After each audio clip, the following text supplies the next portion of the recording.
Hello everyone, good morning, जय माता दी। कैसे हैं आप सब? आई होप आप सब बहुत अच्छे होंगे। तो सुबह के 5 बज रहे हैं और बाहर का नज़ारा आप लोग देख सकते हैं। अभी चारों तरफ अंधेरा ही अंधेरा है। तो ना सुबह सुबह थोड़ी सी आलस सी लगती है, लेकिन अगर खुले वातावरण में आ जाओ ना तो मूड एकदम फ्रेश हो जाता है। तो मैं ज़्यादा टाइम के लिए तो नहीं, लेकिन थोड़ी देर के लिए बाहर ज़रूर निकलती हूँ। तो मैंने थोड़ा सा रिकॉर्ड कर लिया है। और सुबह का इतना मतलब स्वच्छ वातावरण होता है, ठंडी ठंडी हवाएं चलती है और पक्षियों की ना चहचहाने की आवाज़ बहुत ज़्यादा प्यारी लगती है।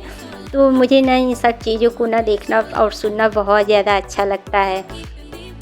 तो अभी 6 बज गए हैं, नाश्ता वगैरह मतलब 1 घंटे में रेडी हो गया है और बच्चे भी तैयार हो गए हैं। तो यहाँ पे ना मैं बच्चों का टिफ़िन पैक कर रही हूँ।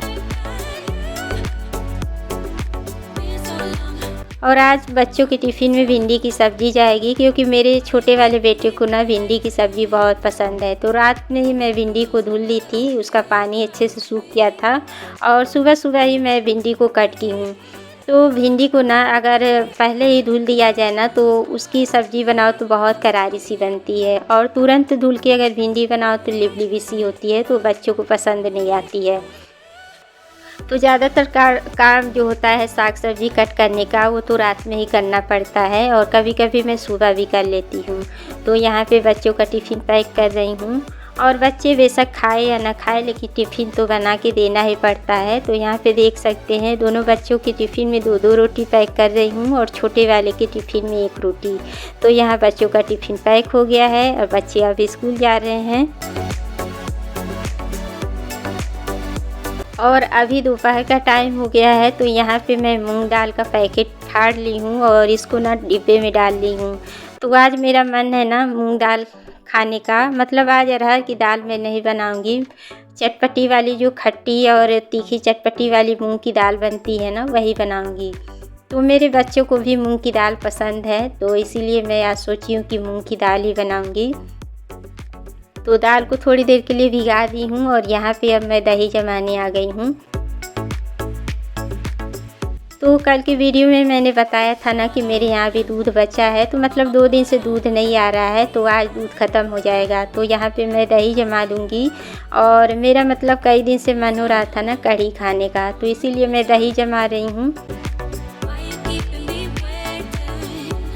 और दही कैसरोल में ही जमा रही हूँ। कैसरोल में जमाने से एक फ़ायदा है कि दही ना बहुत जल्दी जम जाती है, मतलब 3-4 घंटे में जम जाती है दही। तो शाम तक तो दही तैयार हो जाएगी, लेकिन मैं कढ़ी आज नहीं बनाऊंगी, क्योंकि ना मुझे खट्टी कढ़ी अच्छी लगती है। तो मतलब 1-2 दिन बाद ही कढ़ी बनाऊंगी, तब तक ये ना दही भी खट्टी हो जाएगी। तो चलिए इसको ना गर्म जगह पे रख देते हैं, ताकि ये अच्छे से और जल्दी से जम जाए।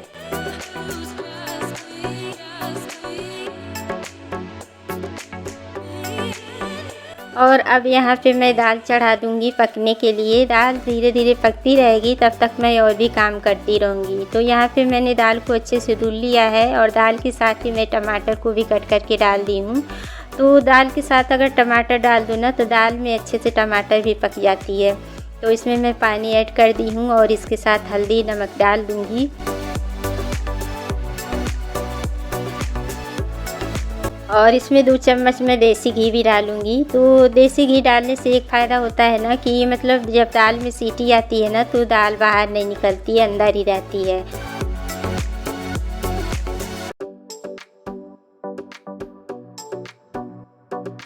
तो यहाँ पे देखिए देसी घी मैं डाल दी हूँ। और ये वाली दाल मतलब बच्चों को भी पसंद है, इसीलिए मैं बना रही हूँ। अगर बच्चों को नहीं पसंद होती ना तो फिर मैं सोचती कि क्या बनाऊँ क्या ना बनाऊँ, लेकिन बच्चों को पसंद है तो मैं सोची कि यही बना लेती हूँ। तो आज ना अरहर की दाल खाने का मेरा बिल्कुल भी मन नहीं हो रहा था।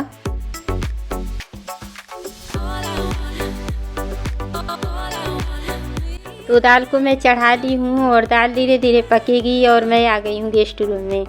तो यहाँ पे जो अलमारी आप लोग देख रहे हैं ना, तो इसमें भी मेरे ही कपड़े हैं। मतलब आप लोगों को हर रूम में, हर अलमारी में मेरे ही कपड़े दिखेंगे। तो यहाँ पे मैं मतलब डेली वियर की साड़ी रखती हूँ। तो जब भी पहनना होता है ना तो मैं जल्दी से निकाल लेती हूँ। तो बीच बीच में ना मैं 1-2 बार साड़ी पहनी थी और इस अलमारी को मतलब सेट की थी पहले से ही। तो 1-2 साड़ी निकालने के चक्कर में ना 2-3 साड़ी फिसल के इधर-उधर फैल गई थी। तो मैंने सोचा कि आज लगे हाथ तो इसको भी मैं फ़ोल्ड करके रख दूँगी।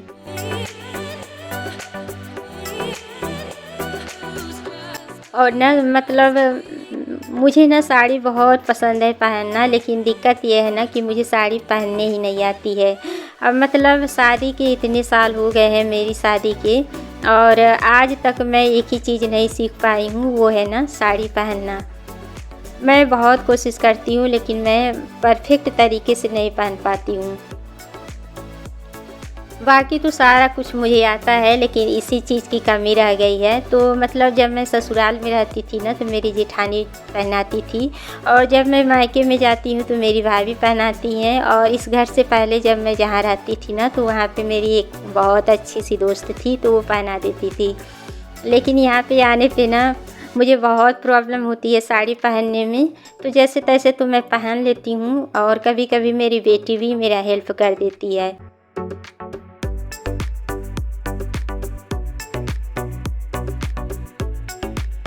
तो यहाँ पे देखिए मैं अच्छे से अलमारी में साड़ियों को अरेंज कर दी हूँ, और दोपहर के खाने में ना मैं मतलब दाल के साथ चावल ही बनाऊँगी। तो यहाँ पे मैं चावल भी साफ़ करने बैठ गई हूँ। और मेरे हस्बैंड जी को भी साड़ी बहुत पसंद है, तो मतलब वो चाहते हैं कि मैं साड़ी पहनूं, लेकिन दिक्कत यही है कि मुझे पहनने ही नहीं आती है। तो जब हम लोग पहले ना कभी पार्टी वगैरह में जाते थे तो ये बोलते थे कि साड़ी पहन के चलना, और मैं ना 2 घंटे पहले से ही साड़ी पहनना शुरू कर देती थी, और लास्ट में ना मुझे सूट ही पहन के जाना पड़ता था, क्योंकि मैं इतना परेशान हो जाती थी। तो लास्ट में बोलते थे कि अब तुम बस करो, तुम्हारे बस की नहीं है साड़ी पहनना, और तुम सब सूट ही पहन लो। तो मुझे ना बहुत दुख होता था कि इनका इतना मन होता है कि मैं साड़ी पहनूं, लेकिन मैं पहन ही नहीं पाती हूँ। तो वैसे तो मैं तीज त्योहार में साड़ी ही पहनती हूँ। और साड़ी देखिए हमारी ना पारंपरिक पोशाक है। साड़ी पहनना अच्छा भी लगता है, हिंदू धर्म में साड़ी सभी लोग पहनते हैं, तो मुझे बहुत अच्छा लगता है। लेकिन यही दिक्कत है कि परफेक्ट तरीके से मैं नहीं पहन पाती हूँ। और अब क्या है ना कि जैसे मैं साड़ी उड़ी पहनती हूँ ना तो मोबाइल लगा के चला देती हूँ। जैसे फेसबुक वगैरह पे या यूट्यूब पे ना ये दिखाते हैं लोग, साड़ी पहनने के लिए सिखाती हैं लोग। तो मैं पूरी कोशिश करती हूँ, बहुत ध्यान से देखती भी हूँ, लेकिन मेरे दिमाग में वो बैठती नहीं है बात, मतलब मैं नहीं सीख पाती हूँ। तो यहाँ पे अभी सुबह के बर्तन थे, इसको भी मैं साफ़ कर ली हूँ, और अभी मतलब दोपहर का खाना भी रेडी हो गया है। दाल और चावल बन गया है, तड़का भी लग गया है दाल में।